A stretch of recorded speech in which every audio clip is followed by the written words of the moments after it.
Hello दोस्तों, नमस्कार। कैसे हैं आप लोग? आशा है कि आप लोग बहुत अच्छे होंगे। चलिए दोस्तों, आज बात करते हैं यूजीसी नेट पेपर सेकंड, जो कि आपका ऑप्शन सब्जेक्ट कॉमर्स है। दोस्तों, पढ़ाने से पहले आज दिवाली है। सभी को विश यू हैप्पी दिवाली। आप अपने घर, अपने परिवार, जहाँ कहीं भी हो, अपनी खुशियाँ इजहार करो, लोगों में अपनी खुशियों को बांटो और मिठाइयाँ खाओ, इंजॉय करो और पटाखे दागो। लेकिन पटाखे को भी इतना ध्यान रखो, पर्यावरण को भी, कि इतना ज़्यादा पोल्यूशन ना फैले। बस अपनी खुशियाँ इजहार करो, लोगों से मिलो, बातें करो और जो घर से वापसी करो, अपने अपने काम पे जाओ या पढ़ाई करने जाओ, तो पूरा 100% देना। तो इस वक्त अपना 100% अपने फैमिली को दो, अपने रिश्तेदार को दो, एक दूसरे से बातें करो। यही है दिवाली, यही है खुशियाँ। इंजॉय करो। Wish you happy Diwali. तो अब चलिए दोस्तों, हम बात करते हैं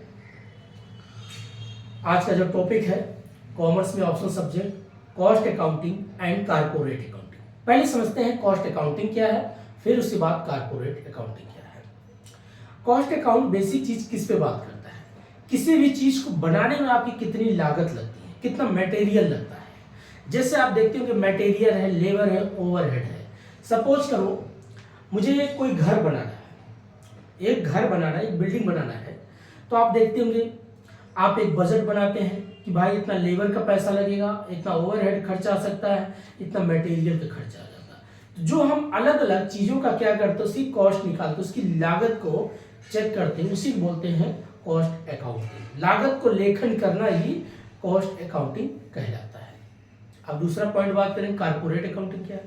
कारपोरेट अकाउंटिंग क्या होता है? जब आप एक व्यवसायिक प्रक्रिया, एक निगम कर आप व्यवसाय शुरू किए, कोई बड़ी सी कंपनी आप खोलते हैं, आप उसमें शेयर बेचते हैं, शेयर खरीदते भी हैं। एक प्रकार से जहाँ पर कंपनी होती है, 2-4 लोग मिलकर के किसी कंपनी की स्थापना करते हैं। कंपनी एक्ट 1956 और एक लेटेस्ट एक्ट आ गया, कंपनी एक्ट 2013। तो दोस्तों, पहले आप शुरुआत बात करेंगे कॉस्ट अकाउंट का, तब उसके बाद बात करेंगे कारपोरेट अकाउंटिंग। कॉस्ट अकाउंटिंग में अब क्या क्या पढ़ना होता है, एक एक टॉपिक पे बात करते हैं। पहला आपका होता है ABC बेसिक कॉन्सेप्ट क्या है, ऑलवेज बेस्ट कंट्रोल सिस्टम क्या है। फिर पढ़ेंगे कॉस्ट सीट क्या है, जिससे प्राइम कॉस्ट क्या, वर्क कॉस्ट क्या, फैक्ट्री कॉस्ट क्या, टोटल कॉस्ट क्या, ऑफिस कॉस्ट क्या है। एक एक चीज का इसको समझेंगे। फिर उसके बाद हम पढ़ेंगे प्रोसेसिंग कॉस्ट क्या है। फिर तीसरा चैप्टर पढ़ेंगे टेंडर कॉस्ट क्या है। फिर उसके बाद फोर्थ चैप्टर पढ़ेंगे कॉन्ट्रैक्ट एक्ट कॉस्ट क्या है। उसके बाद बेसिक यही आपका सारी चीज हो जाए। एक और होता है पांचवी आपका आता है मशीन आवर रेट। तो बेसिक आप अगर 5 चैप्टर अच्छे से पढ़ लेते तो आपको कुछ है नहीं, और कुछ उसमें आपका फार्मूला बेस होता है, जैसे मिनिमम, मैक्सिमम, डेंजर, ये बेसिक फार्मूला आधार होता है। और 2 बेसिक ऐसे व्यक्ति हैं जिनका ज़्यादातर इस फार्मूले पे काम करता है, एक टेलर महोदय और हेनरी फ्योल। 2 व्यक्ति ऐसे हैं जो कॉस्ट शीट के ऊपर बात करते हैं। तो चलिए एक एक बात करते हैं। पहले बात करेंगे आपका पहला चैप्टर, जो आपका टॉपिक होता है कॉस्ट अकाउंटिंग का। कॉस्ट अकाउंटिंग, अब इसमें हमें क्या क्या पढ़ना है। पहला जो आपका चैप्टर आता है जिसको बोलते हैं कॉस्ट शीट। Cost sheet. दूसरा चैप्टर आपका आता है processing cost. Processing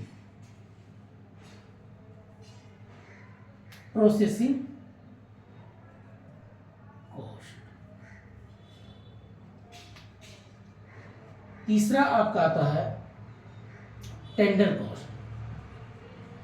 tender cost. चौथा आपका आता है कॉन्ट्रैक्ट अकाउंटिंग।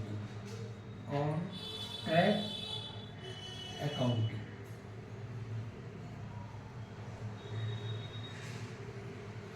और नेक्स्ट आपका आता है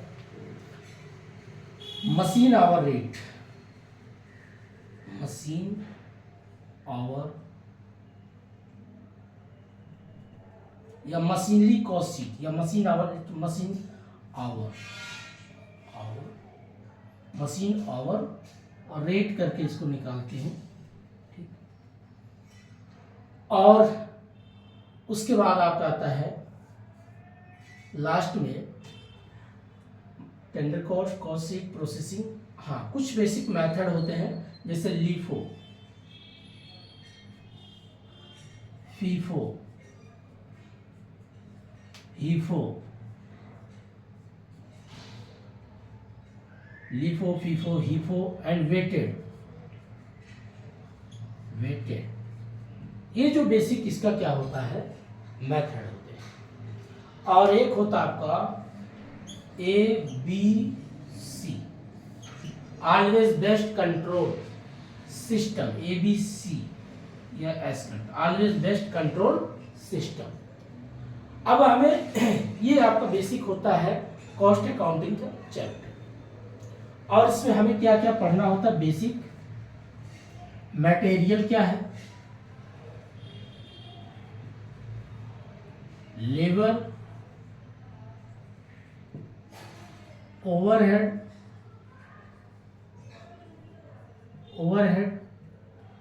ये बेसिक चीज आपका। और कुछ फार्मूला बेस होता है, फार्मूला क्या क्या होता है, मिनिमम,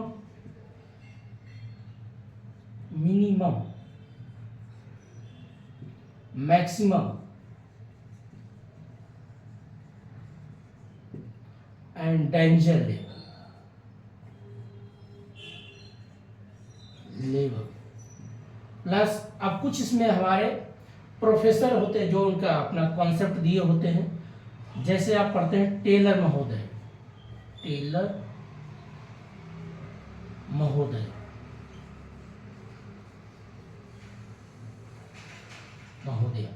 एंड हेनरी फ्योल,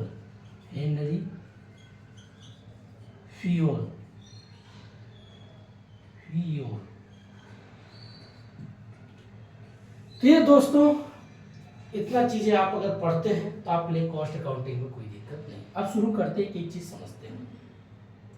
पहले हम बात करते हैं कॉस्ट शीट क्या है।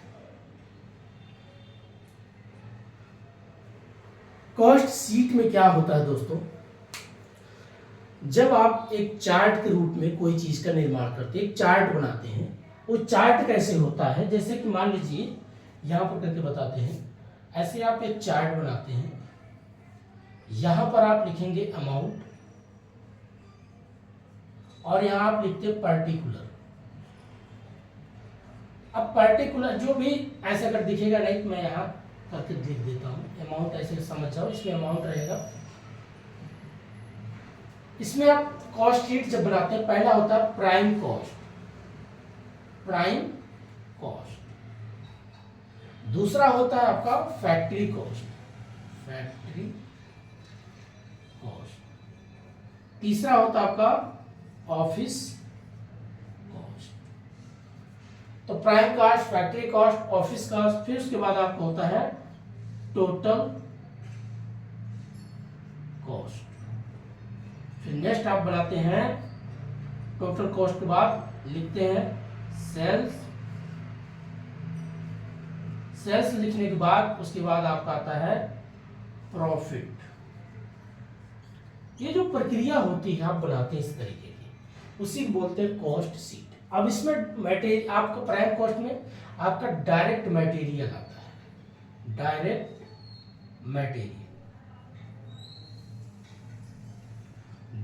लेबर, ये जो आपकी सारी चीजें देखने को मिलती है उसी को बोलते हैं प्राइम कॉस्ट।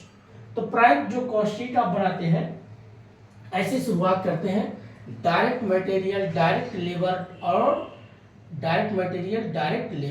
और प्लस ओवरहेड, ये आपका बन के आता है कॉस्ट शीट। अब इसको हम क्यों बनाते हैं, इसीलिए हम इसको बनाते हैं भाई हमारी हर एक कॉस्ट के बारे में पता चले, कितना लेबर लगा था, कितना मटेरियल लगा, कितना ओवरहेड खर्चा है। ओवरहेड मतलब ऊपरी व्यय। जैसे कभी कभार घर बन जाता है तो बनने के बाद बीच बीच में कुछ चीजें बाकी रह जाता है कि देखो ये चीज यहाँ टूट गया, उसको कम करो, फिर आप लेबर लाएंगे, कुछ मटेरियल लगाएंगे, उसको बोलते हो ऊपरी व्यय। या कभी कल आप सोचते हैं कि भाई हमारा 10 रुपये में काम चल जाएगा, एक छोटी सी बात, पता चला आपको 12 रुपये में काम चल जाएगा, 2 रुपये एक्स्ट्रा लग गया तो उसे बोलते हैं ऊपरी व्यय, ओवरहेड खर्चा, एक्सपेंसेस। तीसरा हम बात करते हैं फैक्ट्री कॉस्ट। फैक्ट्री कॉस्ट उसे बोलते हैं जब किसी फैक्ट्री उसे बोलते हैं जहाँ कोई चीज बनती है वहां पर धुआं निकलता है, धुआं। तो कहते हैं कि जब फैक्ट्री में आप वहां भी वही सारी चीजें, मटेरियल कौन सा, रॉ मटेरियल लग रहा है तो कितना लगा, लेबर कितने लगे, फैक्ट्री से जितनी हुई चीज होती है, लाइट का, पंखे का, लेबर का, जनरेटर भी लगता है, बिजली का, ये सारी चीजें जो प्रोसेस फैक्ट्री से जुड़ी होती है उसको बोलते हैं फैक्ट्री कॉस्ट। ऑफिस कॉस्ट से जो ऑफिस, एक ऑफिस में क्या होता है, रजिस्टर्ड होता है, एसी होता है, कंप्यूटर होता है, ऑफिस में जो आपको मैनेजर साहब बैठे उनका भी खर्चा आता है। तो ऑफिस से जुड़े हुए जितने खर्चे होते हैं इसको ऑफिस कॉस्ट बोलते हैं। और लास्ट में सबको जोड़ लो, आपका जाता है टोटल कॉस्ट। टोटल कॉस्ट के बाद आप क्या करते हैं, कोई मार्केट प्राइस वैल्यू पे आप सेल करते हैं। अगर आपकी सेल पता है टोटल कॉस्ट आपकी है 3 लाख रुपए, एक छोटी सी बात है, 3 लाख आपका कॉस्ट आया, आपने उसको बेचते 3.5 लाख में, तो आपका 50 क्या हुआ, प्रॉफिट हुआ। तो 3 लाख आपकी ये था, लेकिन 3.5 लाख में बेचते हैं 50,000 आपके प्रॉफिट होगा। बस यही प्रक्रिया होती है, प्राइम कॉस्ट बनाना, टोटल कॉस्ट बनाना, फैक्ट्री कॉस्ट बनाना, ऑफिस कॉस्ट, और सेल कर दिया आपका प्रॉफिट आ गया। ये आपका होता है कौन सा, कॉस्ट सीट। क्या होता है, इसको बोलते हैं कॉस्ट सीट। अब दूसरा बात करते हैं प्रोसेसिंग कॉस्टिंग। प्रोसेसिंग कॉस्टिंग क्या होता है, जब आप कोई वस्तु बनाते हैं और बनाने के लिए क्या करते हैं, अलग अलग प्रक्रियाओं से उसको गुजरना पड़ता है। अलग अलग प्रक्रिया मतलब सपोज करिए शुरुआत में फर्स्ट टाइम आप देखते होंगे बड़ी बड़ी फैक्ट्री में जहां पर कोई भी चीज बनती है, या ऐसे मान जैसे पेन लिया है, अब इस पेन को पहले इसको बनाने के लिए डायरेक्ट तो ऐसा इसका मटेरियल लाना होगा, रॉ मटेरियल है। अब इसको क्या हुआ, इसका एक बेसिक ढांचा दिया गया, इसको एक आकार दिया गया।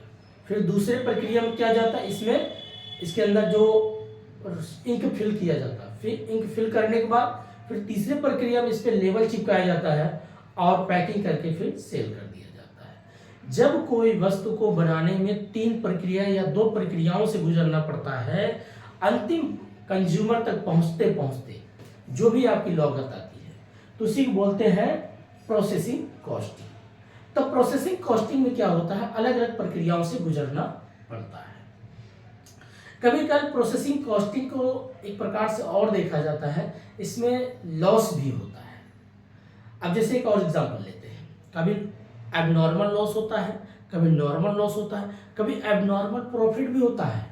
आप सोचेंगे कैसे, सपोज करिए आपने मान लीजिए सरसों लेते हैं, सरसों को लेकर के आप उसके तेल निकालने जाते हैं, सरसों आप लेकर के जाते हैं, देखते होंगे जब तेल निकलता है तो उससे मान लीजिए 3-4 किलो सरसों सा उसमें 1.5 किलो तेल निकला, ठीक है, बाकी उसमें खली निकलता है।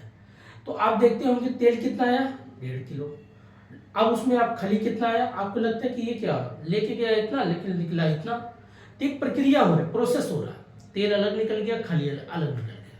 लेकिन जब उस खली को आपको क्या लगता है, ये तो नॉर्मल लॉस हो गया, लेकिन उसी की जब आप बेच देते हैं तो आपका क्या होता है, एबनॉर्मल प्रॉफिट हो जाता है। तो ऐसी भी होती है।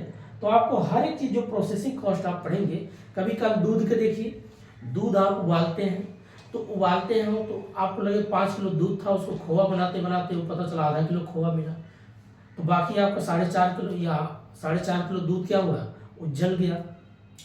तो आप कहेंगे इतना दूध था इतना बचा, तो क्या हुआ, नॉर्मल लॉस है। कभी कभी दूध जलते जलते गर्म करते करते अचानक से उफान आता, उसमें उफान मतलब उबाल आ जाती है, उबाल आती है, दूध बाहर गिर जाता है, तो उसको क्या बोलेंगे, ये एबनॉर्मल लॉस हो गया।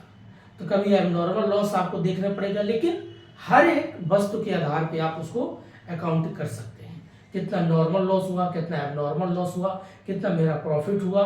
ये इस प्रक्रिया को जो बोलते हैं प्रोसेसिंग कॉस्टिंग। अर्थात सिंपल सी बात है भाई, अगर आप पहली प्रक्रिया में मान लीजिए सरसों था, आपने मशीन में डाल दिया, तो प्रक्रिया वहां पर क्या होगी, बन रही। फिर दूसरी प्रक्रिया में आप क्या करें, तेल निकाल लिया, फिर उसको पैकिंग कर रहे हैं, फिर चौथी, उसके बाद क्या करते हैं, फिर लेबल चिपका के बेच देते हैं, ब्रांड कोई बना देते हैं, बैल कोल्हू बना देंगे, जो भी आपके आता है, या गंगा तेल या बैल कोल्हू या इंडिया का तेल, कुछ भी बोल सकते, ग्रामीण तेल या चौधरी साहब का तेल, अपना अपना अलग अलग ब्रांड बना देते हैं। तो जब पहली प्रक्रिया में उसको बनना, दूसरी में उसको मैन्युफैक्चरिंग करना, तीसरी में उसको फिनिश गुड बना के बेच देना, तो उसमें जो आपकी लागत क्या आती है भाई, अगर तेल आपने पहली प्रक्रिया में आपको तेल की पेराई में कितना कॉस्ट आया, कितना नॉर्मल लॉस हुआ, फिर दूसरी प्रक्रिया में उस तेल का जो लेबल वोबल चिपकाने कितना खर्च आता है, फिर उसका सेलिंग विज्ञापन करते हैं, एडवर्टीजमेंट करते हैं, ये सारी क्या प्रक्रिया होती है, उसे बोलते हैं प्रोसेसिंग कॉस्टिंग। अगला हम बात करते हैं टेंडर कॉस्ट। टेंडर कॉस्ट एक प्रकार से इसको बोलते हैं कि job costing. Job costing same to same इससे जुड़ा हुआ होता है। आप मान लीजिए सेम टू सेम ही है, बट इसमें नॉर्मल लॉस एबनॉर्मल लॉस दिखती है, इसमें नॉर्मल लॉस एबनॉर्मल लॉस नहीं दिखती। बाकी यहाँ पर क्या होता है, एक टेंडर कॉस्टिंग होता है।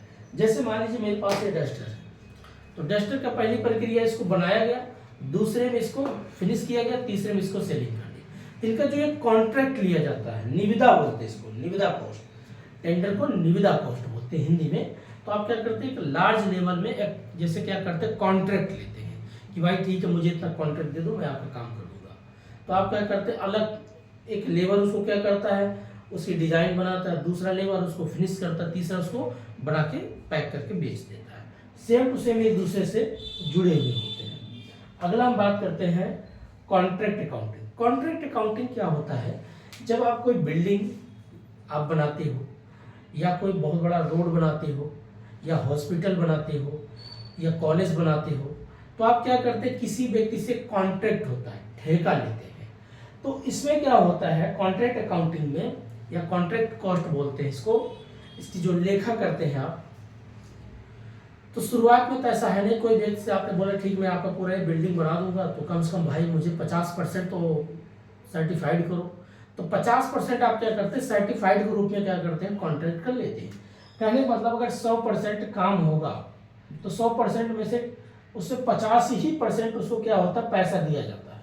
50% तब दिया जाएगा जब काम कंप्लीट हो जाएगा, फिनिश हो जाएगा, तब हम देंगे। इसको बोलते हैं कॉन्ट्रैक्ट अकाउंट। तो इसकी हम लेखा जोखा करते हैं कि भाई अब चेक करें कॉन्ट्रैक्ट अकाउंट में कितना हमारा मटेरियल लगा, कितना लेबर लगा, कितना ओवरहेड खर्चा आया, एक साइड जोड़ेंगे। जब लास्ट में हमारा काम हो जाता है, कंप्लीट हो जाता है, तो जो पहले होती है सर्टिफाइड 50% अनसर्टिफाइड होता है। तो इसमें आप देखते होंगे मशीन का है, अब कभी कल आप मशीन लेके आते हैं, काम पे लगा देते हैं, सब काम चल रहा है। अब आप मान लीजिए 50% काम कर दिए, 50% रिमेनिंग है, बचा हुआ है, तो अभी तो आपको पैसा मिलेगा नहीं। जब आप पूरा कंप्लीट कर देते हैं तब आपको 50% मिलता है। इसको हम क्या करते हैं, कैलकुलेशन करते हैं, निकालते हैं कि भाई टेंडर कॉस्ट का कॉन्ट्रैक्ट अकाउंट का कितना सर्टिफाइड है, कितना अनसर्टिफाइड है। अब इसमें कितना हमारा लेबर खर्चा है, कितना हमारा मटेरियल खर्चा है, कितना ओवरहेड खर्चा है। इस सारी चीज़ों क्या करते हैं, हम लागत के रूप में इसकी अकाउंट का गणना करते हैं। नेक्स्ट पॉइंट हम बात करते हैं, इसमें कुछ एंट्री भी होती है, 2-3 एंट्रियाँ हैं।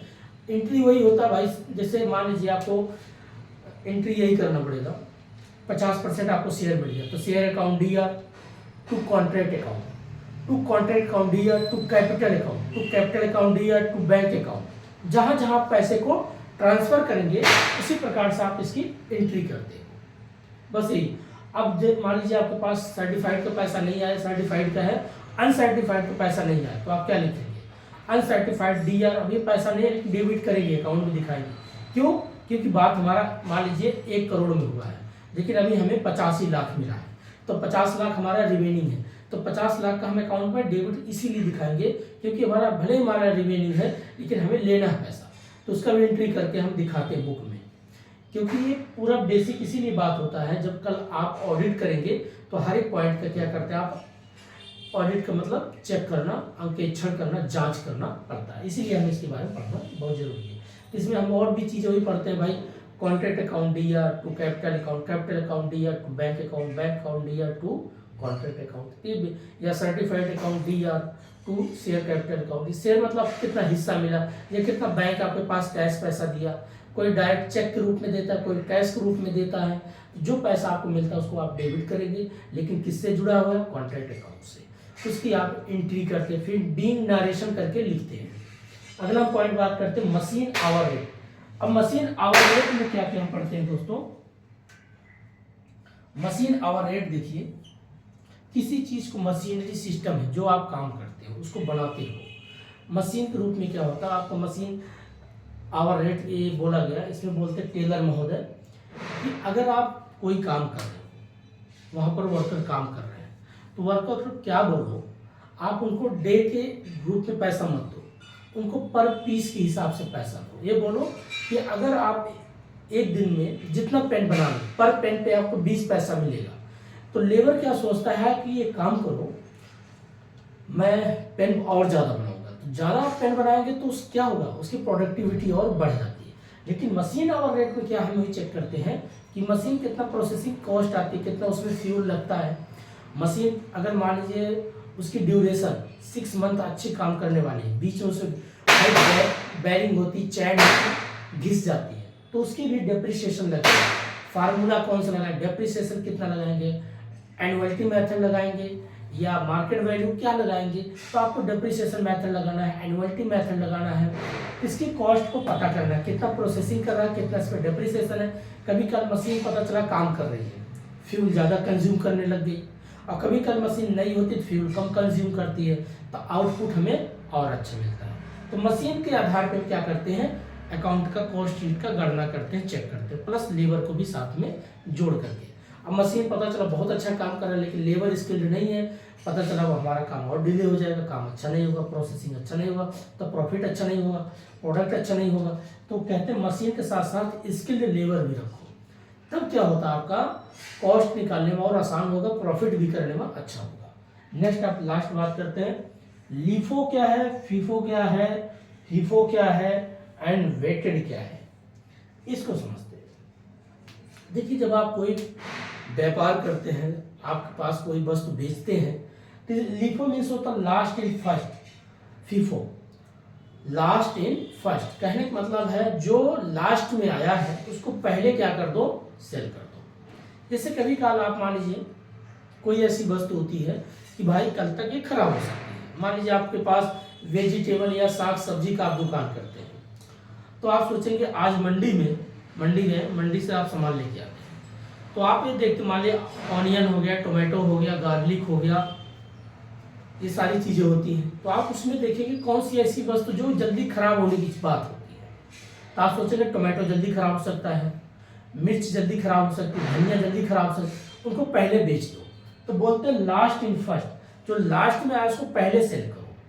लेकिन अब इसका व्यवसाय से क्या है, लास्ट एंड फर्स्ट, यही चीज़ बताना चाहता है कि अगर आप व्यापार करो, जो वस्तु सबसे लास्ट में आई है उसको पहले बेचो।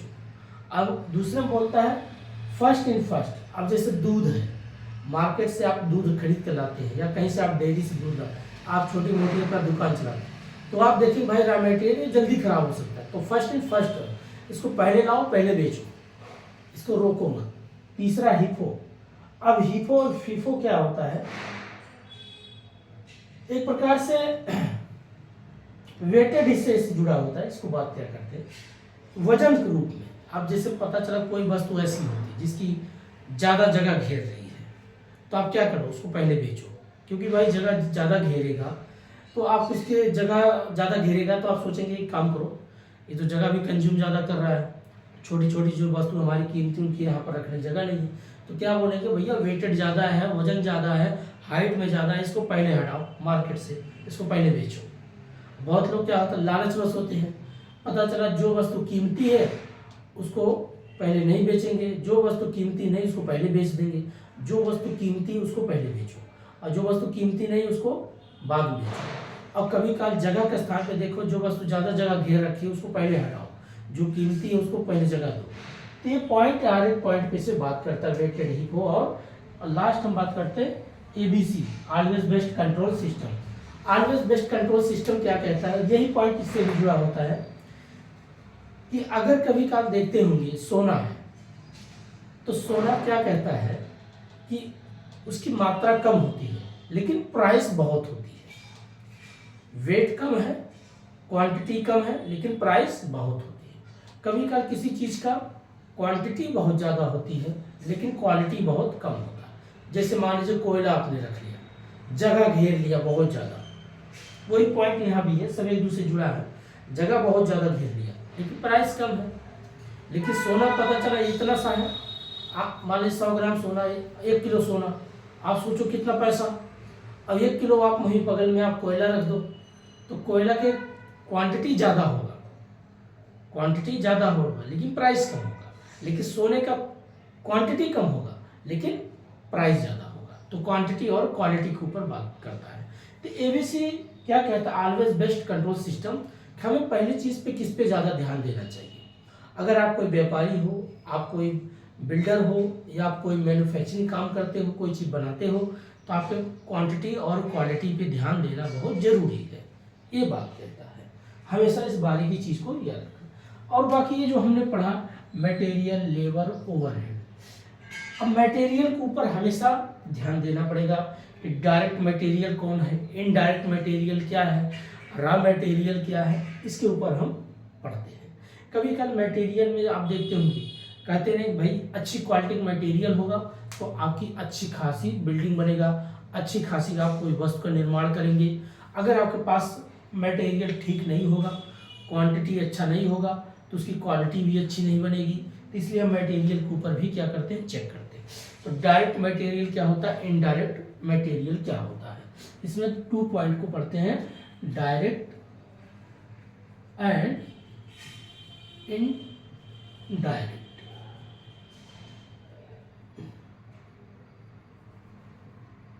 डायरेक्ट और इनडायरेक्ट, ये बेसिक चीज याद रखें। डायरेक्ट मटेरियल क्या है, शुरुआत में मान लीजिए आप कोई एक बहुत बड़ा बिल्डिंग बना रहे हैं तो आप उसमें देखते होंगे ईंट, बजरी, सीमेंट, सरिया, ये जो लगते हैं शुरुआत दौर में, उसको बोलते हैं डायरेक्ट मटेरियल। जब आपका बिल्डिंग कंप्लीट हो जाता है तो कभी काल आप देखते हो कंप्लीट होने पूरा बन गया तो बीच बीच में कभी काल कोई चीज़ टूट गया, फूट गया, तो एक इनडायरेक्ट रूप में आप उसमें क्या करते हो, उसको मेंटेन रखते हो, उसको बनाते हो, रिपेयरिंग करते हो, तो उसको बोलते हैं इनडायरेक्ट मटेरियल। अब भाई मान लीजिए आपका घर बन गया, बनने के बाद फिनिश हो गया, या कभी कभार आप देखते हो कहीं दरार पड़ जाता है, कहीं टूटन सी आ जाती है, सीनन सी आ जाती है, तो फिर वहाँ आप लेबर बुलाते हैं, मिस्त्री को बुलाते हैं, लेबर आता है तो उसको फिर क्या करता है, वहाँ छटाई करता है, साफ करता है, फिर वहाँ सीमेंट लगा रहा है, फिर ईंट लगा रहा है, बजरी लगा रहा है, वो जो कार्य होता है उसको बोलते हैं इनडायरेक्ट मटेरियल। अब अगला पढ़ते हैं डायरेक्ट लेबर और indirect labour, same to same. अब डायरेक्ट लेबर और इनडायरेक्ट लेबर, इसमें क्या होता है, जब आप शुरुआत दौर में मान लीजिए बहुत बड़ा बिल्डिंग बना रहे, 50 लेबर लगे हैं, तो उनको आप क्या करते हैं, प्रतिदिन आप क्या करते हैं, एंट्री करते हैं, भाई 50 लेबर हैं, 40 मिस्त्री हैं, तो ये क्या करते हैं, फर्स्ट जो शुरुआती में काम होता है, जो हर दिन जब तक काम कंप्लीट नहीं हो जाता, तो उसको बोलते हैं डायरेक्ट लेबर या डायरेक्ट जो है डायरेक्ट लेबर बोलते हैं। इनडायरेक्ट लेबर कब होता है, फिर वही प्रक्रिया कि भाई कभी काल जब बिल्डिंग कंप्लीट हो गया, कहीं सीलन सी आ गई, कहीं टूट फूट हो गया, फिर आप चौक से जाते हैं, कहीं से मिस्त्री और लेबर लेके आते हैं, 2-4 लेबर लाते हैं, मिस्त्री लाते हैं, फिर उनकी टूट फूट को मरम्मत करते हैं, उनको बोलते हैं इनडायरेक्ट लेबर। ओवरहेड क्या होता है, कभी काल क्या होता है, ओवरहेड ये हो जाता है कि हमने खर्चा जो जोड़ा था कि चलो मेरा बिल्डिंग बनने में, कंप्लीट होने में 1 करोड़ रुपया लगेगा, लेकिन पता चला अब उसको कंप्लीट होने हो गया, लेकिन पता चला 1 करोड़ बजाय 3 लाख और ज़्यादा लग रहा है।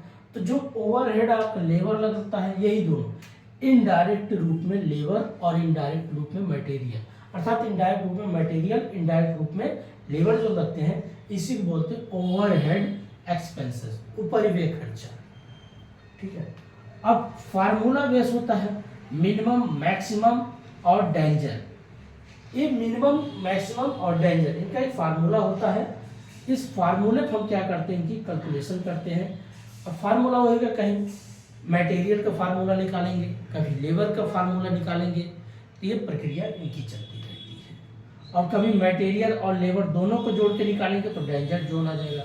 लास्ट में बात करते हैं टेलर महोदय और हेनरी फिश। टेलर महोदय हमेशा ये साइंटिफिक बात करते हैं कि किसी भी चीज़ को उसको आवर में या पर पीस में उसको बनाने का काम देना चाहिए, उसको डे वाइज काम मत दो। डे वाइज काम दोगे लेबर को तो आएगा, खैनी मलते हुए आएगा, जो काम 2 घंटे का है तो पूरा दिन लगा देगा।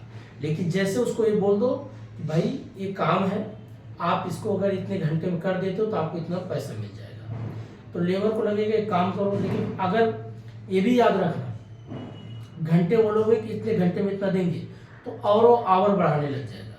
तो आप क्या बोलना चाहिए कि भाई इतना काम है, ये लोग कॉन्ट्रैक्ट आपको इतना पैसा दे देते हैं, तो देखिएगा और जल्दी वो काम करके चला जाएगा, क्योंकि उसको लगे पैसा तो मिल गया, अब जल्दी काम करके हटते कहीं और काम तलाशते हैं। तो टेलर महोदय हमेशा साइंटिफिक बात सोचते थे कि काम को डे वाइज मत दो, उसके पर पीस पर आवर के हिसाब से बांट दो। हेनरी फ्योर्ड कहते हैं कि काम को एडमिनिस्ट्रेटिव के रूप में होना चाहिए, प्रशासनिक रूप में होना चाहिए, एक सिस्टम के रूप में काम कराना चाहिए, ना कि मशीन आवर और या पर पीस के हिसाब से। ये कहते हैं कि एक सिस्टम के रूप में काम होना चाहिए, एक ह्यूमन है, ह्यूमन फीलिंग आना चाहिए, मानवता आना चाहिए कि नहीं ठीक है आप 8 आवर काम करिए, बाकी बीच में लंच भी करिए, खाना भी खाइए, एक सिस्टमेटिक एडमिनिस्ट्रेटिव तरीके से प्रशासनिक रूप से काम करिए। ये मैनेजमेंट में भी ये लोग बार बार मिलते हैं पढ़ने के लिए। तो ये दोस्तों मैंने बात की आपका कॉस्ट अकाउंटिंग के बारे में। ठीक, अब दूसरा टॉपिक हम बात करते हैं आपका कारपोरेट अकाउंटिंग।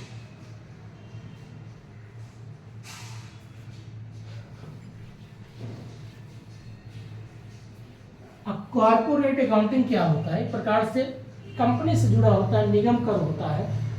अब इसमें आप शेयर पढ़ते हैं, वैल्यूएशन ऑफ शेयर क्या है, होल्डिंग कंपनी क्या है, सब्सिडरी कंपनी क्या है, वैल्यूएशन ऑफ शेयर क्या है, ये पॉइंट आपको पढ़ना पड़ता है। और ये पॉइंट आप जितना ध्यान लगा के पढ़ेंगे आपके लिए उतना ही अच्छा होगा। कॉस्ट शीट का मैं फार्मूला कल दोस्तों आपको समझाऊंगा, ये बेसिक चीजें आज बताता हूं। अब बात करेंगे कॉर्पोरेट अकाउंटिंग।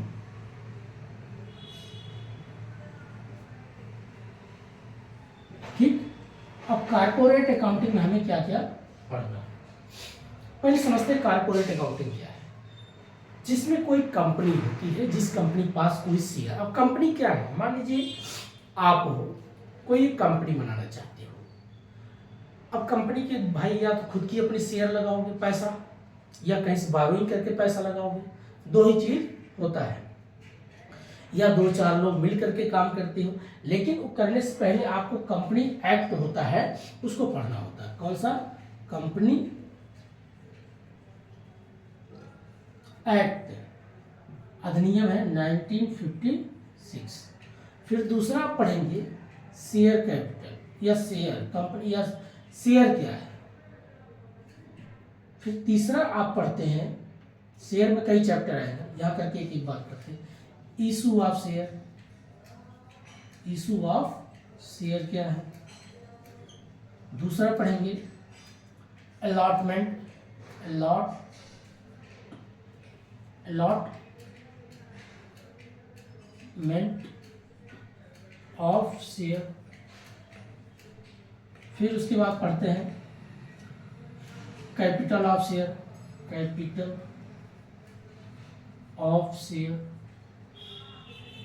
फिर उसके बाद आप पढ़ते हैं फर्स्ट कॉल ऑफ शेयर। फिर सेकेंड कॉल्स या फाइनल कॉल्स जिसको बोलते हैं of share.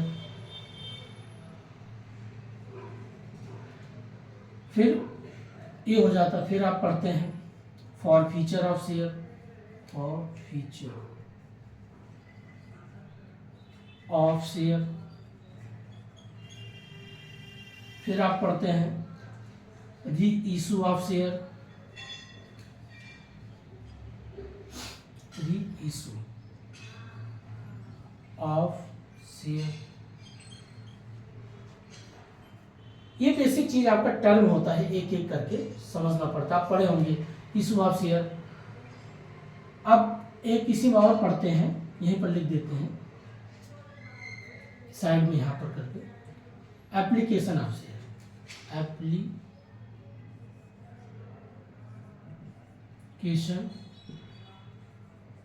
Of share. Application, ये बेसिक आपका टर्म होता है शेयर कैपिटल। एक चैप्टर ये आप पढ़ते हैं, शेयर चैप्टर जिसको बोलते हैं। दूसरा चैप्टर आप पढ़ते हैं, यहां पर बताते हैं कंपनी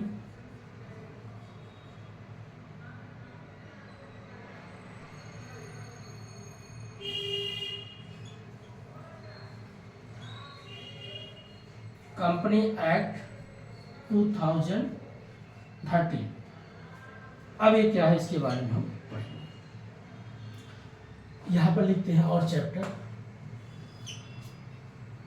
फिर नेक्स्ट चैप्टर आप पढ़ते हो valuation of share, valuation of share. फिर उसके बाद आप पढ़ते हो वैल्यूएशन ऑफ गुडविल, गुडविल। फिर आप पढ़ते हो holding company, holding company. Next पढ़ते हो फिर उसके बाद एंड इसी में जोड़ लो सब्सिडरी कंपनी, सब्सिडरी कंपनी। ठीक, ये पॉइंट है, एक एक करके समझते हैं। फिर नेक्स्ट चैप्टर आप पढ़ते हो उसी में अमलगमेशन, अमलगमेशन।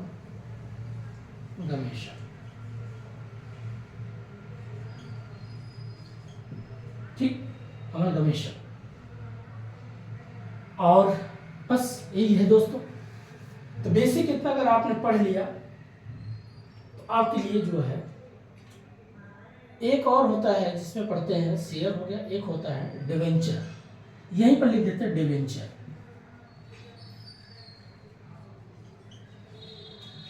बस सेम टू सेम यही प्रक्रिया होता है। अभी बस इतना अगर आपने पढ़ लिया तो आपके पास कारपोरेट अकाउंटिंग का बेसिक चीजें आपको समझ में आ जाती है। एक एक करके बात करते हैं। पहला जो आपका होता है कंपनी एक्ट क्या है।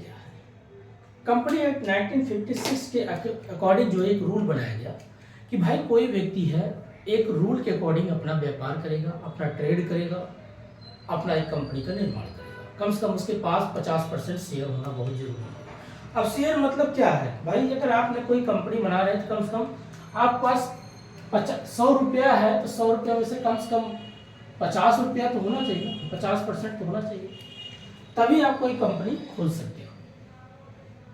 ठीक, एक कंपनी एक्ट का बेसिक ये रूल होता है। इस रूल के अकॉर्डिंग जो बात करती है, ये पॉइंट को दर्शाती है कि अगर आपने कोई करप्ट करते हो या कोई आप धोखाधड़ी करते हो तो इस एक्ट के अकॉर्डिंग आप पे क्या होता है, कार्रवाई किया जा सकता है, या आपकी कंपनी पे क्या हो सकता है, आपकी कंपनी दिवालिया कर दिया जा सकता है, आपकी कंपनी को रेस्टिकेट रजिस्टर कर दिया जा सकता है, उसके अधीन आपको जेल भी हो सकता है। ये सारे पॉइंट इसमें कंपनी एक्ट 1956 के अकॉर्डिंग सारा सिस्टम लिखा गया था और चलता था।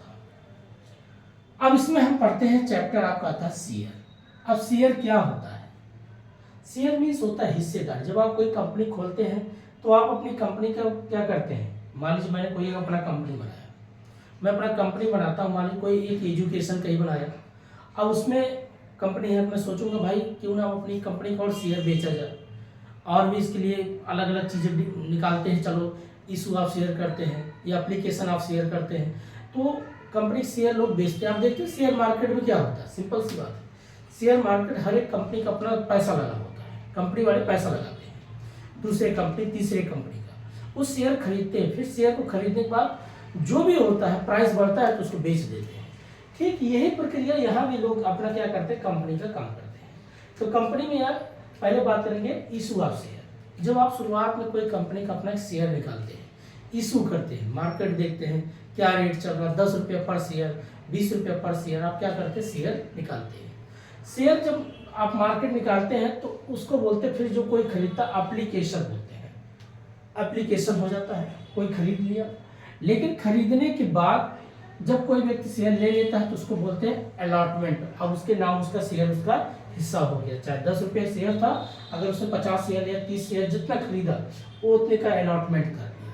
अलॉटमेंट करने के बाद वो फिर क्या करता है, आपको पैसा देगा कंपनी वालों को, तो कंपनी वालों के पास जब पैसा जाएगा तो उस पैसे किसी ना किसी में ट्रांजेक्शन करेंगे, तो उनके लिए बैंक में पैसा लगाएंगे या उनके लिए वो पूंजी होता है, तो उसकी एंट्री करते हैं, चाहे कैपिटल में या चाहे बैंक में, इसकी एंट्री करते हैं,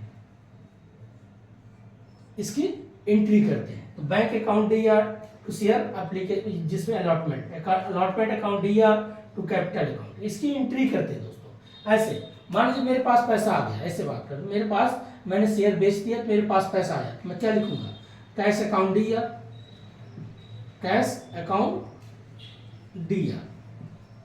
अब क्या किया, शेयर को इशू टू शेयर, अब जो भी है issue of share, issue of share, ऐसे करके मैं एंट्री, फिर यहाँ नरेशन में लिखूंगा being to share issue of, जो भी किया मैंने सो ऑन करके लिख दूंगा बस। अब मेरे पास जो कैश आया, अब इस कैश में क्या करूँगा, बैंक में ट्रांसफर करूँगा। तो बैंक में जब ट्रांसफर करूँ क्या लिखूंगा, bank account D R to cash account, मेरा पैसा जा रहा है। अब बैंक के पास जब मेरा पैसा ज़्यादा हो, मेरे लिए क्या हो जाएगा, पूंजी हो जाएगा। इस पैसे में यहाँ फिर ट्रांसफर कर रहा हूँ कैपिटल में, तो लिखूंगा capital account D R to bank account. पैसा मेरा कहाँ से जा रहा है, पैसा जा रहा है कैपिटल, मेरे लिए पूंजी, लेकिन किससे, बैंक से। तो एंट्री होती है। एंट्री करने के बाद कभी काल देखिए जब आपका शेयर बिक जाता है, तो कभी काल कोई व्यक्ति कहता है भाई मैं 50 शेयर है, मैं उसमें से 25% खरीद लिया, बाकी कुछ शेयर का पैसा नहीं आता, तो बोलेंगे फर्स्ट कॉल में इसको बोलेंगे भैया एक काम करो, इंस्टॉलमेंट में पैसा पेमेंट कर दो, फर्स्ट कॉल में दे दो। अगर फर्स्ट कॉल दे दिया ठीक है, एक होता लास्ट कॉल, अगर लास्ट कॉल दे दिया तो आपका शेयर बिक गया, आपके पास पूरा पैसा आ गया। लेकिन कभी काल क्या होता है, लास्ट कॉल या फिनिश गुड बोलते हैं, फिनिश कॉल, लास्ट कॉल, अगर कभी काल शेयर नहीं आता है तो आप क्या करते हैं, उसकी शेयर को हरण कर लेते हैं, उसको जब्त कर लेंगे। तो आप उसको क्या करेंगे, उसको शेयर नहीं देंगे, आपका उसको रिजेक्ट कर देंगे।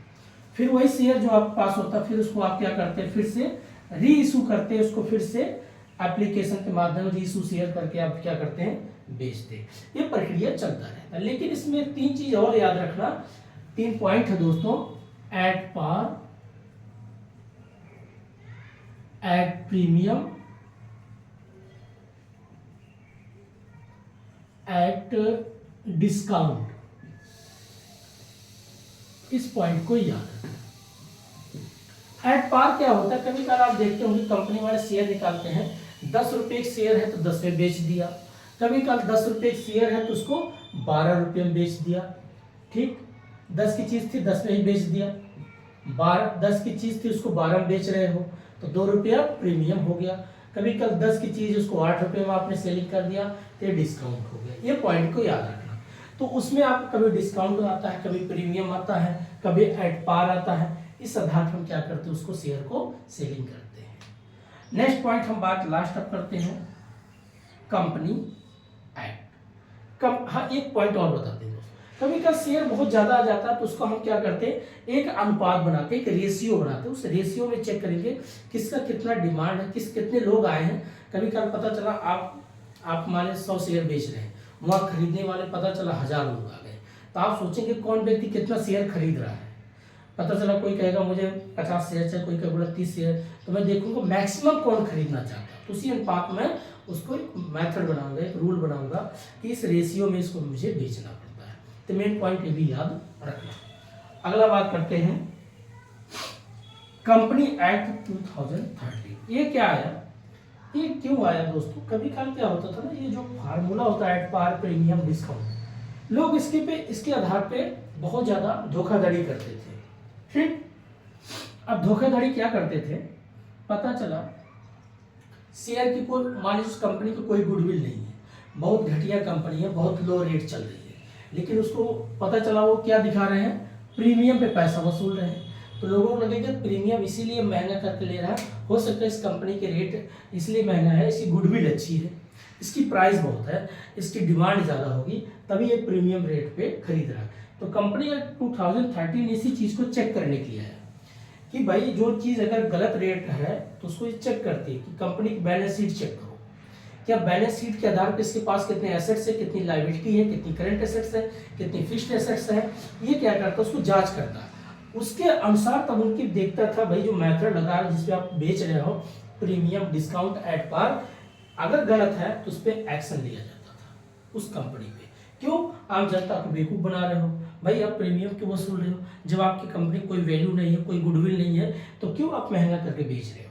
कभी काल क्या होता था कि एट पार लगा देते थे, वही हालात पता चला उसकी हालात ठीक है लेकिन पूरा ठीक नहीं है, लेकिन एट पार पे बेच रहे हो। कभी काल लोग टैक्स चोरी करने के लिए उसको डिस्काउंट दिखाते थे कि देखो मैं सस्ता करके शेयर बेच रहा हूँ। हो सकता है कंपनी बहुत अच्छा प्रॉफिट कमा रही है, लेकिन वो टैक्स चोरी करके मतलब ये दिखाती मैं डिस्काउंट दे रहा हूँ। कहते क्यों डिस्काउंट दे भाई, क्या करें, सोच रहे बिक्री नहीं हो रहा तो जितना उसका बेसिक जो है प्रिंसिपल वैल्यू है वही तो निकल जाए हमारे कंपनी का।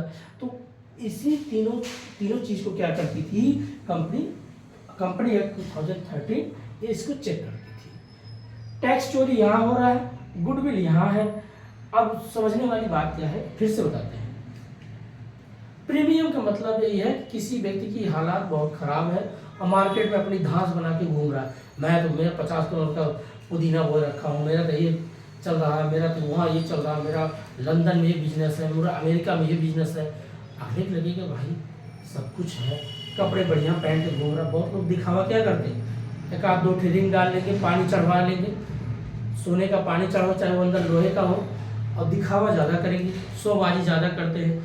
जो आपने देखा होगा जो एक मार्केटिंग चलता था पहले, अभी भी चलता है कि इनको जोड़ो फिर वो उनको जोड़े फिर उनको जोड़े, उसमें जो एक प्रकार से मोटिवेशन आता था, फ्रॉड। मोटिवेशन हमेशा फ्रॉड होता है। वो झूठ बोलता था, क्या बोलता था, अब दिखा रहा है कि देखिए मैंने पहली बार जब बिजनेस शुरू किया तो मैंने गाड़ी खरीद लिया, मैंने जब बिजनेस शुरू किया तो ये देखिए मैंने रिंग अंगूठी लिया, फिर उसके बाद मैंने 2 मंजिला घर खरीद लिया। ये सब क्या दिखा रहा है, शोबाजी कर रहा है। अब अपनी गुडविल बना रहा है।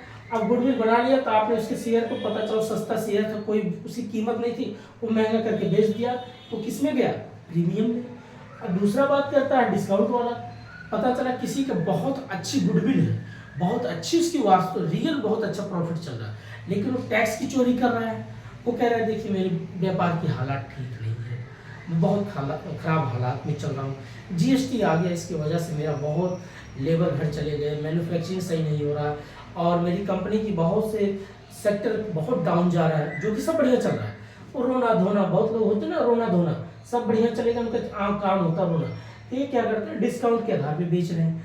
क्यों डिस्काउंट, वो दिखाना चाह रहे हैं, क्या करें, सोच रहे भाई कम से कम अपना प्रिंसिपल वैल्यू निकल जाए, तो टैक्स की चोरी करते हैं। ये बात होती है। तो यही एक्ट क्या करती है, इनको जांच करती है, चेक करती है। ये प्रक्रिया से ले लाया गया 2013 में कंपनी एक्ट। अब हम बात करते हैं नेक्स्ट, डिवेंचर। डिवेंचर सेम यही प्रक्रिया है, बस इसमें क्या होता है, बैंक से इसको ब्याज देना पड़ता है या तो ब्याज लेना पड़ता है, बस यही प्रक्रिया होता है। सब सेम यही होता है। वो भी इशू ऑफ शेयर करता है, इशू ऑफ डिवेंचर करता है, वह ऋण पत्र होता है। ऋण पत्र में क्या होता है, आपको बैंक से कोई पैसा आप मान लीजिए निकाल लिया, तो बैंक में आपको क्या होता है, ब्याज देना पड़ता है। या आपने कहीं से लिया, किसी बेचा, तो आप ब्याज पाते हैं या तो ब्याज देते हैं।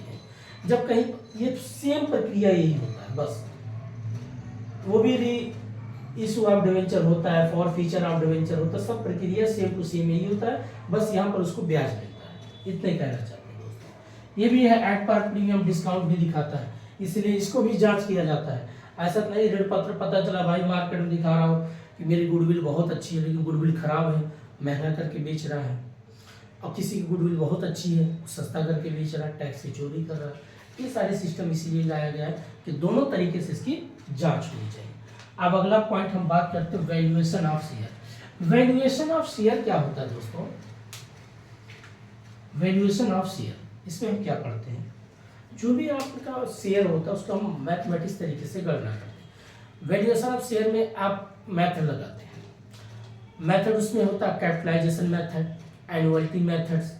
इस मेथड से हम क्या करते हैं, उसको चेक करते हैं शेयर हमारा कितना है, प्रॉफिट में है कि सुपर प्रॉफिट या नॉर्मल प्रॉफिट या कैपिटलाइजेशन, किस तरीके का हमारा प्रॉफिट है। जैसे वैल्यूएशन ऑफ गुडविल है, वैसे ही वैल्यूएशन ऑफ शेयर का हम क्या करते हैं, कैलकुलेशन करते हैं फार्मूला बेस पे। ये फार्मूला बेस पे इसको हम सोल्व करते हैं। तो ठीक वैल्यूएशन ऑफ शेयर में हम मेथड लगाते हैं कैपिटलाइजेशन मेथड या एनुअलिटी मेथड, वार्षिकी मेथड। एक साल के अंदर कितना हमने अर्निंग किया, कितना पैसा कमाया है, कितना सुपर प्रॉफिट या नॉर्मल प्रॉफिट, जैसे गुडविल है सेम टू सेम आपका शेयर। तो दूसरा होता है valuation of goodwill. Valuation of goodwill में क्या करते हैं, गुडविल का हम मतलब हल करते, सोल्व करते, मैथ फार्मूला लगा, यहाँ पर सुपर प्रॉफिट, नॉर्मल प्रॉफिट, ये भी सेम वही मेथड लगता है। यहाँ पर हम क्या करते हैं, जो गुडविल का वैल्यूएशन क्यों करते हैं, गुडविल को मैथ लगा के क्यों सोल्व करना पड़ता है दोस्तों, क्योंकि भाई गुडविल भी कभी इंक्रीज होती है, कभी परसेंट होती है, डिक्रीज होती है। तो गुडविल से हम चेक कर रहे हैं मार्केट में इनके गुडविल के वास्तव में पैसा अर्न हो रहा है कि नहीं हो रहा, कि बस खाली ब्रांड ही नाम चल रहा है लेकिन पैसा कुछ नहीं आ रहा, सुपर प्रॉफिट कितना हो रहा है, नॉर्मल प्रॉफिट कितना हो रहा है। तो ये चीज़ क्या करता है, उसको चेक करता है। तो वैल्यूएशन ऑफ गुडविल। अब गुडविल है क्या, गुडविल आपकी नाम, आपकी ख्याति। भाई अगर आपका आप अच्छे व्यवहार करेंगे, जैसे टाटा जी का, तो टाटा जी का कोई वस्तु होता है उसमें हमेशा क्या है, उसकी गुडविल है कि भाई ये वस्तु अगर लेके आएंगे तो इतना जरूर है कि 10 साल हमें कुछ इसमें मेंटेनेंस करने की ज़्यादा ज़रूरत नहीं है। इनकी इंजन, इनकी टायर, इनकी जो भी होगी, हर एक पार्ट जो भी होगा, इसमें गियर होगा गाड़ी का, सब बढ़िया चलेगा, कोई दिक्कत नहीं है। बाई चांस कभी हम पलट में गियर ले गए बाई चांस, तो इतना भी है कि गाड़ी सेफ रहेगी, हम भी सेफ बचे रहेंगे, इतनी इसमें भरोसा रखो। जैसे एक एम्बेसडर कार आती थी, अब बंद हो गई, ठीक उसी प्रकार से आप गुडविल को हम सोल्व करते हैं, मेथड लगाते हैं कि बताइए सुपर प्रॉफिट कितना है। सुपर प्रॉफिट से आपको जोड़ लो, जितना ईयर से उसको डिवाइड कर दो। दूसरा होता है कैपिटलाइजेशन, सबको जोड़ लो, बाकी उसमें जो आपका एनुअलिटी आता है उससे डिवाइड करके या मल्टीप्लाई करके निकाल दो। फिर अगला बात करते हैं होल्डिंग कंपनी। होल्डिंग कंपनी और सब्सिडरी कंपनी क्या है। अगर किसी कंपनी के पास 50% से ज़्यादा शेयर है या 60% है, तो ये क्या कर सकता है कि जो होल्डिंग कंपनी, सब्सिडरी कंपनी होती है, कभी कभी कोई कंपनी ज़्यादा प्रॉफिट में नहीं चलती, तो जो बड़ी कंपनी होती है दूसरी कंपनी को होल्ड कर लेती, उसको परचेज कर लेती, अपने आप में समाहित कर लेती है। तो ये क्या करती है, सब्सिडरी के रूप में इस कंपनी जब खरीदेगा तो उसकी बैलेंस शीट आएगी, उसकी बैलेंस शीट में एसेट्स आएगा, लाइबिलिटी आएगा, करंट लाइबिलिटी, करंट एसेट्स, ये सारी चीज़ें आती हैं। तो कभी काल आप सब्सिडरी में 2 चीज़ याद रखना। मान लीजिए कंपनी घाटे में चल रही है, अब कोई बड़ी कंपनी, उसने बोला भाई मैं आपकी कंपनी खरीदना चाहता हूँ, अपने आप में समाहित करना चाहता हूँ।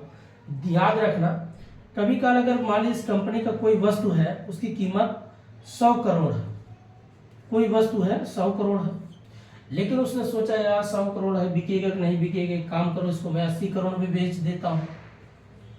जब 80 करोड़ में बेचेगा तो फायदा किसका हो रहा है, होल्डिंग कंपनी का। तो कितना फायदा हुआ, 20 का। ये जो 20 करोड़ इसका प्रॉफिट होता है, किसका होता है, सब्सिडरी का, होल्डिंग कंपनी का। क्यों बेचता है भाई, इससे लगा कि ये काम करे, कंपनी का हो सकता है और रेट डाउन ना हो जाए, मेरी खराब हो जाए हालात। तो जब ये कंपनी खरीदती, बेसिक चीजें याद रखना, उसकी एसेट्स और लाइबिलिटी। तो एसेट्स वही होता है, कोई संपत्ति 100 करोड़ की थी, उसने 100 करोड़ 80 करोड़ में दे दिया, तो 20 करोड़ इसके पास जो होल्डिंग कंपनी पास जाता है, क्या उसके लिए कैपिटल होता है या कैपिटल रिजर्व होता है या प्रॉफिट होता है। तो इसको बोलते हैं, उसके लिए कैपिटल रिजर्व होता है, कैपिटल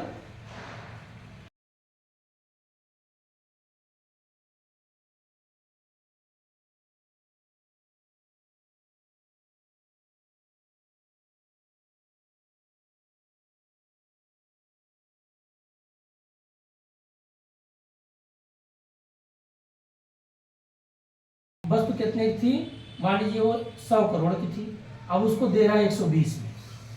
अब 120 में अगर दे रहा है तो 20 क्या हो रहा है, उसके लिए जो कंपनी खरीद रहा है उसे लगा मेरा 20 तो लॉस हो रहा है, लेकिन ये लॉस नहीं, 20 जो एक्स्ट्रा पैसा दे रहा है होल्डिंग कंपनी सब्सिडरी को, एक प्रकार से उसके लिए क्या, वो गुडविल खरीद रहा है। तो 2 पॉइंट को याद रखना, कब कैपिटल रिजर्व बनता है, कब गुडविल बन जाता है, और इसकी एंट्री को आपको दिखाना पड़ेगा फिक्स्ड एसेट में और आप फिक्स्ड लायबिलिटी में। ये 2 पॉइंट को ज़्यादातर याद रखना पड़ता है।